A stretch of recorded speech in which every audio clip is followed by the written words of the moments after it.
Hi folks, అందరికీ నమస్తే. Pair of straight లైన్స్లో మనకి ఎంత టోటల్ పీఓఎస్ 14 మార్క్స్ కదా. ఈ 14 మార్క్స్లో 7 మార్క్స్కి వస్తాయి. అందులో ఒకటికి హోమోజనైజింగ్ ప్రాబ్లం ఉంటుంది. క్వశ్చన్ ఏమి ఇస్తాడంటే అది మ్యూచువల్లీ పర్పెండిక్యులర్ అంటాడు. ఇట్లా మనకు మ్యూచువల్లీ పర్పెండిక్యులర్ అని చూడగానే ఏం చేయాలంటే x² కోఆఫిషియంట్ ఏ, y² కోఆఫిషియంట్ బి రెండింటిని యాడ్ చేస్తే 0 రావాలి.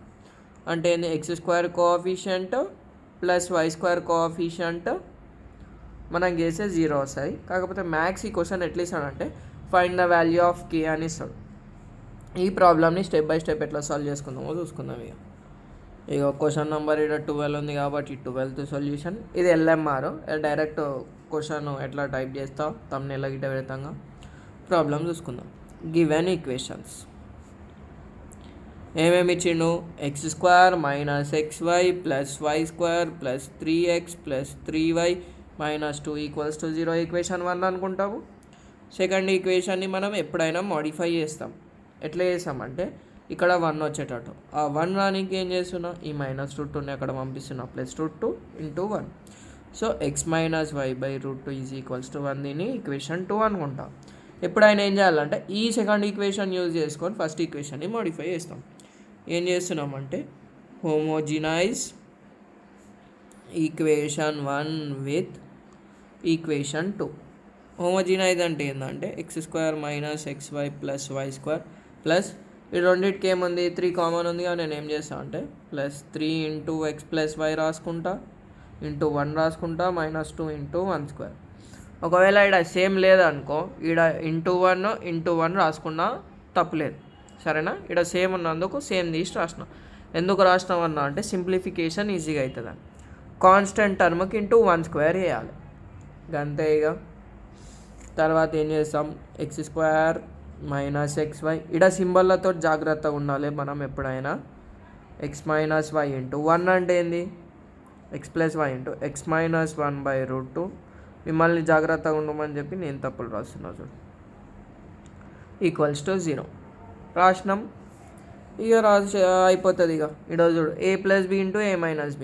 ఫస్ట్ ఇది రాసుకుంటా, x² - xy + y² plus a + b × a - b 3 × a² - b² formula /√2. సిన్సులు రాద్దాం, ఒకవేళ వరకైనా ఫార్ములాలు రాకపోతే యూజ్ అవుతుంది.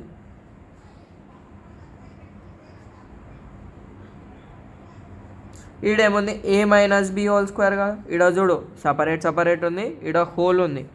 సో ఫార్ములాలు ఎట్లా వాడుతున్నామో గిట తెలవాలి. సో ఈడేమవుతుంది -2/√2² ఎంత 2నే. a² - 2ab + b² = 0. మీరైతే ఎగ్జామ్లో నీట్గా రాయరు, నా ఇరికిచ్చి రాయకూరి. 2 1 కట. నెక్స్ట్ స్టెప్లో వేసుకుందాం. అది x² - xy + y² plus 3 x² - y²/√2 మైనస్ని లోపలికి ఇంటూ చేయి, minus into plus minus into minus +2xy - y² = 0. +x² - x² కట, +y² - y² కట, మిగిలినది రాసుకో.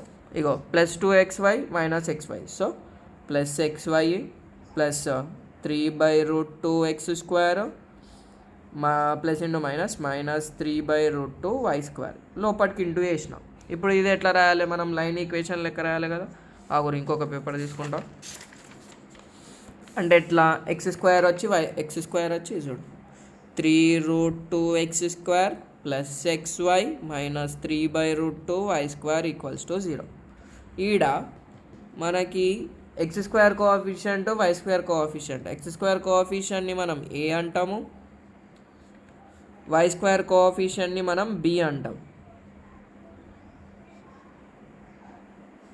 -3/√2 -3/√2 అన్న. xy కోఎఫిషియంట్ ఏమన్నామంటే 2h అంటాం. అది మనకు ప్రూఫ్స్ అప్పుడు గిట్ట యూజ్ అవుతుంది. సో నామకే వాస్తే రాసి పెట్టిన. నౌ వాడు ఏమన్నాడు, మ్యూచువల్లీ పర్పెండిక్యులర్ అన్నాడు కదా. కండిషన్ ఏంది, ఈ రెండింటిని యాడ్ చేస్తాం. x² coefficient plus y² coefficient. ఇది మనకు 0 వస్తే మ్యూచువల్లీ పర్పెండిక్యులర్ కదా, = 3/√2 మైనస్ 3/√2. సేమ్ టర్ములు ఉన్నాయి కదా, డినామినేటర్ సేమ్. 3 మైనస్ 3 ఎంత? 0. Therefore a plus b equals to 0. Therefore line joining points అసలు కొత్త దీనికి బొమ్మ ఉంటుందా అంటుంటుంది. ఇక్కడ మనకి ఏమి ఇచ్చిండు? ఈ ఈక్వేషన్ కర్వ్ ఈక్వేషన్. పారాబోలా అన్న రావచ్చు, కర్వ్ అన్న రావచ్చు. ఏమన్నాడు? ఆరిజిన్ నుంచి అన్నాడు కదా. ఇక్కడ ఆరిజిన్ గీసుకో, ఆరిజిన్ నుంచి ఇట్లా బొమ్మ గీసుకో. ఇవో 2 లైన్లు. ఇది నేను ఓఏ అనుకుంటా, ఓబి అనుకుంటా. అంటే దేని ఈక్వేషన్ అన్న అంటే ఇది ఈ లైన్ ఈక్వేషన్, సరేనా? సో ఏమంటాం? Therefore given lines are perpendicular to the curve ఇచ్చింది. To the curve joining curve ఇచ్చిన కర్వ్ రాస్తాం. ఏం curve? x² minus xy plus y² plus 3x plus 3y minus 2 equals to 0. ఇది మనం correct last కొంచెం ఆగమాగమైంది. So బుక్లో చూద్దాం. OA and OB are perpendicular to each other అని రాసేస్తాం, సరేనా? ఓఏ ఓబి ఏడికైనా వచ్చినాయి అన్న అంటే ఈడ x² ఉంది కదా. x² అంటే ఏంది? 2 x'లు కలవాలి కదా. x plus y plus 1, x plus y plus something 5. x into x ఏమవుతుంది? x². ఇట్లా ఈ యొక్క ఈక్వేషన్, ఈ యొక్క ఈక్వేషన్, ఈ ఈక్వేషన్ వాడు ఓఏ అనుకోండి, ఈ ఈక్వేషన్ ఓబి అనుకోండి. సో ఈ 2 ఏమవుతాయి అంటే పర్పెండిక్యులర్ ఉంటాయి అన్నట్టు. ఇట్లా రాదు దీనికి, సంథింగ్ ఇట్లా ఏదో వస్తుంది బొమ్మ. బొమ్మతో ఫరక్ పడాలి. Thanks for watching. All the best.